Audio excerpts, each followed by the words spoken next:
Good day to you and welcome to Shield of Faith. And I've got good news for you.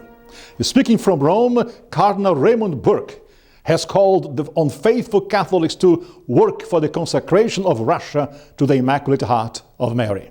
He is one of the 4 cardinals who have asked Pope Francis to clarify the moral ambiguities of Amoris Laetitia. He said that the triumph of the Immaculate Heart would mean much more than the ending of world wars and the physical calamities that Our Lady predicted in Fatima. He said, as horrible as are the physical chastisements associated with man's disobedient rebellion before God, infinitely more horrible are the spiritual chastisements, for they have to do with the fruit of grievous sin, eternal death. He said that the promised triumph of the Immaculate Heart of Mary undoubtedly refers firstly to the victory of the faith, which will put an end to the time of apostasy and the great shortcomings of the church's pastors. The teaching of the faith in its integrity and with courage is the heart of the office of the Pope, the bishops, and their principal co-workers, the priests. For that reason, the third secret is directed with particular force to those who exercise the pastoral office in the church. Their failure to teach the faith, whether through a superficial, confused, or even worldly approach, and their silence endangers mortally, in the deepest spiritual sense, the very souls for whom they have been consecrated to care spiritually. The poisonous fruits of the failure of the church's pastors is seen in the new manners of worship, of teaching, and of moral discipline, which is not in accord with divine law.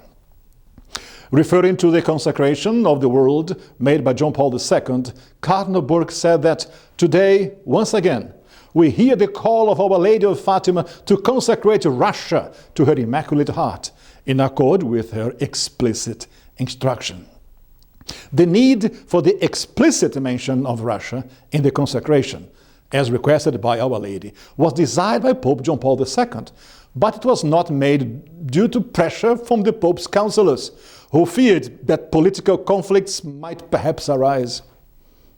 Cardinal Burke outlined 6 means given by Our Lady for the faithful to take part in the restoration of peace in the world and in the Church. 1. To pray the Rosary each day. 2. To wear the brown scapular. 3. To make sacrifices for the sake of saving sinners. 4. To make reparation for offenses to her Immaculate Heart by means of the first Saturday devotion. And 5. To convert our own lives evermore to Christ. And lastly, she asked the Pope, in union with all the bishops of the world, to consecrate Russia to her Immaculate Heart. By these means, Cardinal Burke added, she promises that her Immaculate Heart will triumph, bringing souls to Christ, her Son, to save them from hell and bring peace to the whole world.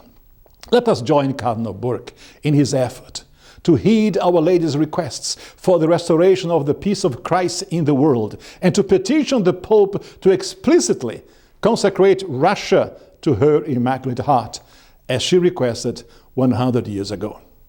Visit the site lifepetitions.com and join this international campaign to finally heed the requests of our Blessed Mother to establish the true peace of Christ in the world. I'm Raymond de Souza for Shield of Faith, and God bless you.